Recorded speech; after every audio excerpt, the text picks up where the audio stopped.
Sveiki, su jumis Roškrogas ir aš Norbertas. Šią savaitę ieškojau kokio įdomaus garažo su nestandartiniu automobiliu. Tačiau beieškodamas gavau iš rakto į galvą.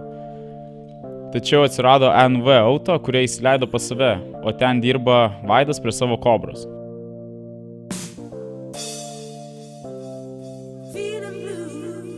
Įdomus faktas, kad Kobros replika yra padaryta ant kregždės bazės. Tai visas dugnas ir visa važiuoklė yra E36. Galima sakyti, labai panašus projektas kaip ir mūsų komandos nario Mindaugo.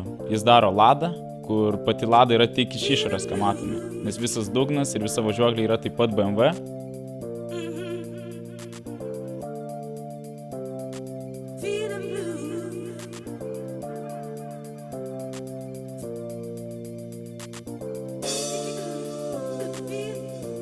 O variklis stovi Lancia Delta Integrale 2 litrų 16 vožtuvų turbo.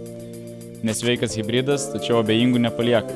Dabar varom pas Vaidą ir žiūrim, kaip vyksta darbai prie Kobros.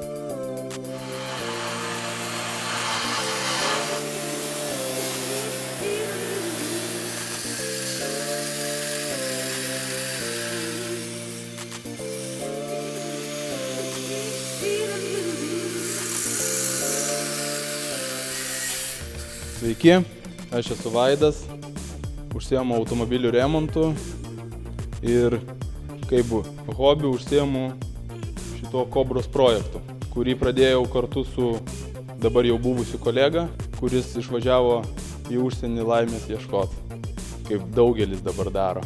O aš likau vienas ir toliau darau.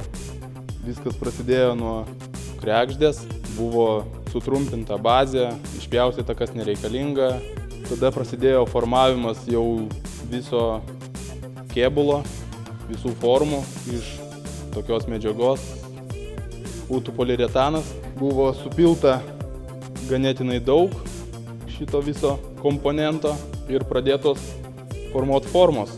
Pirmiausia buvo padaryta viena pusė, paskui pagal tą pusę padaryta sekanti, analogiška pusė. Tada buvo klijuojamas stiklo audinys, galiausiai daromi visi lango rėmai, apsauginiai rėmai ir taip toliau.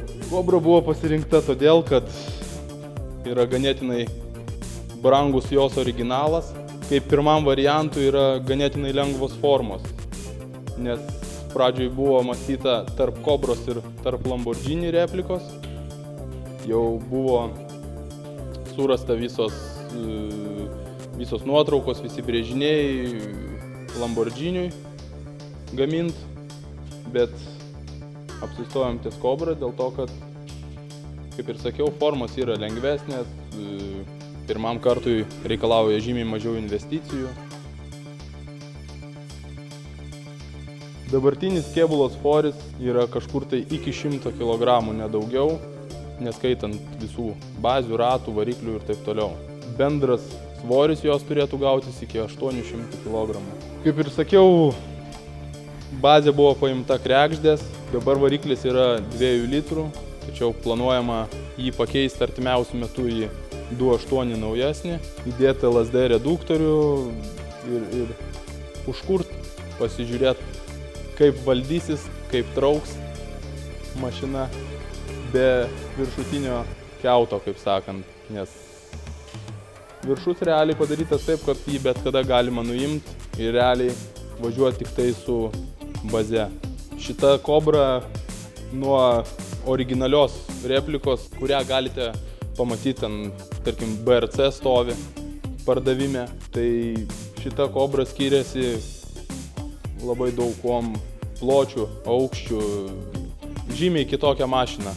Sustačius originalią Kobrą ir šitą yra labai daug skirtumų. Kitokios linijos, kitokios formos, platesnė, žemesnė. Ratai visai kitokie. Su ratais buvo irgi daug apmąstymų, daug ieškojimų, ką uždėti geriausiai, kas būtų jai labiausiai tinkama. Galiausiai buvo išrinkti ratai nuo slyvos. Nuo slyvos, kaip žinia, ratai yra su išnešimu į lauką. Daug didesnių negu kregždės originalai, tai automatiškai jos uždėjus mašina jau praplatėjo tarpvežė. Tada buvo tie nuvežti ratai į Kauną, dar labiau praplatinti, dabar galiai yra 11 colių, prieki 9,5, todėl gavosi mašina žymiai platesnė ir formuojant formas, lipdant kėbulą, jinai automatiškai praplatėjo. Kiek įmanoma buvo sužeminta, kad atrodytų kuo sportiškiau. Dėl ko buvo paimta kregždė, tai yra dėl to, kad kregždės tarpvežė yra, galima sakyti, analogiška originalios kobros tarpvežiai.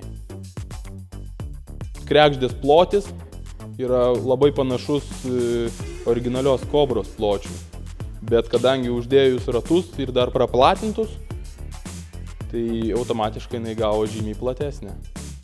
Darbai prie projekto trunka dar tik 14 mėnesių, viskas ganėtinai sparčiai juda.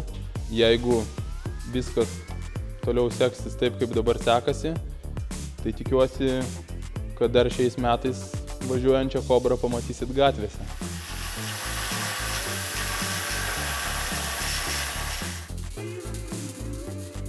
Šaunu, kad ir pas kitus juda projektai, tačiau laikas ir mums judinti savąjį.